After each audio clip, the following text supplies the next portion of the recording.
September 15th, 2024. Dallas, Texas.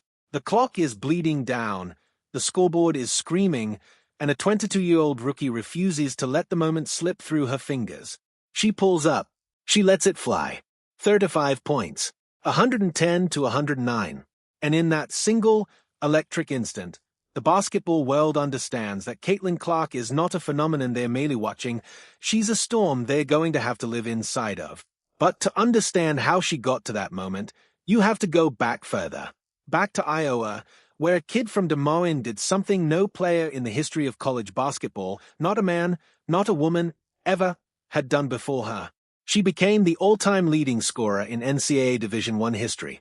3,951 points. 2 national championship runs. 2 consecutive National Player of the Year trophies. By the time she left Iowa City, she wasn't just a star.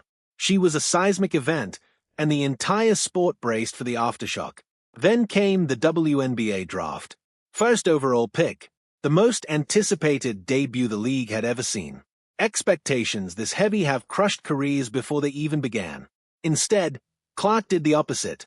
She started all 40 games of her rookie season and detonated the record books. 769 points, obliterating a rookie scoring record that had stood since 2006, set by Olympic gold medalist Simone Augustus. 19.2 points a night. But scoring was only half the story. She also ran the floor like a general twice her age, dishing out 8.4 assists per game and shattering the WNBA's single-season assist record with 337 dimes. On July 17, 2024, she handed out 19 assists in a single game against Dallas, a record that still stands untouched. She became the first rookie in WNBA history to record a triple-double. Then she did it again. Rookie of the Year. All-WNBA First Team. All-Star.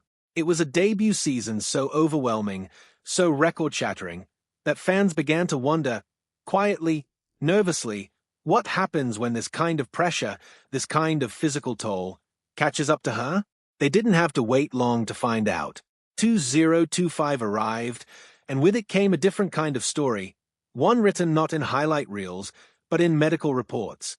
A quad injury, then a groin injury, then another.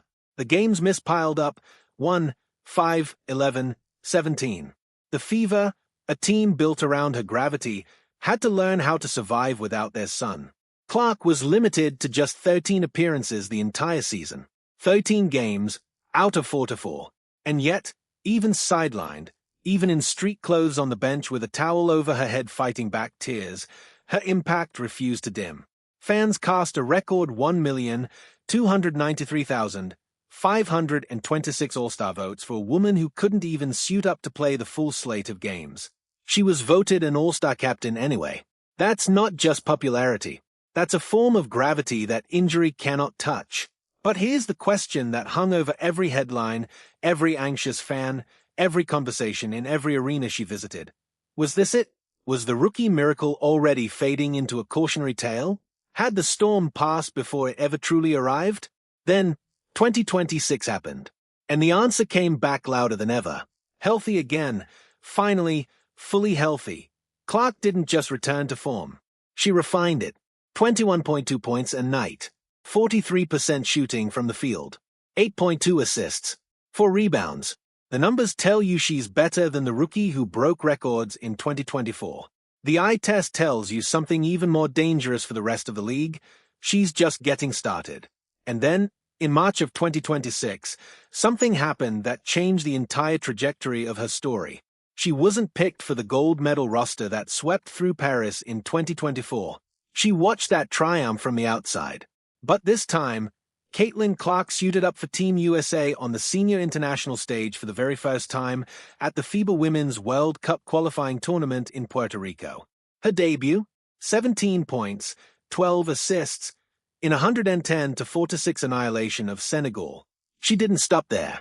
5 games, 5 wins, tournament MVP. A statement, delivered on the international stage, that the girl from Des Moines belongs among the very best basketball players on the planet, not someday. Now, add it all up, across 86 career games between the regular season and the playoffs, and Caitlin Clark has now scored 1,702 points as a professional, an average of 19.8 points a game.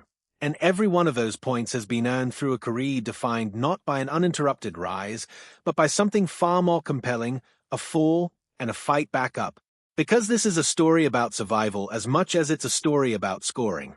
The fastest player in WNBA history to reach 200 career three-pointers. The only player in league history to record 40 points and 10 assists in a single game. The most career games with 20 points and 10 assists in WNBA history. These aren't just stats. They are proof that when her body finally gave her a full, healthy season, nothing in the league could contain her. And now, the horizon has a name: Los Angeles 2028. An Olympic Games on home soil. A roster spot that is anything but guaranteed. Clark herself has said it plainly: it's a long journey, a difficult process, and there are no promises. But if the last 3 years have taught us anything, it's this: bet against Caitlin Clark, and you will lose. She has already rewritten what a rookie season can look like. She has already survived what should have been a career-derailing string of injuries. She has already proven, on the international stage, that she can carry a team to victory against elite competition. The only chapter left unwritten is the one wearing red, white, and blue, standing on a podium in her own country, in front of a home crowd that has been waiting years for exactly this moment. The story isn't over. It's barely warming up.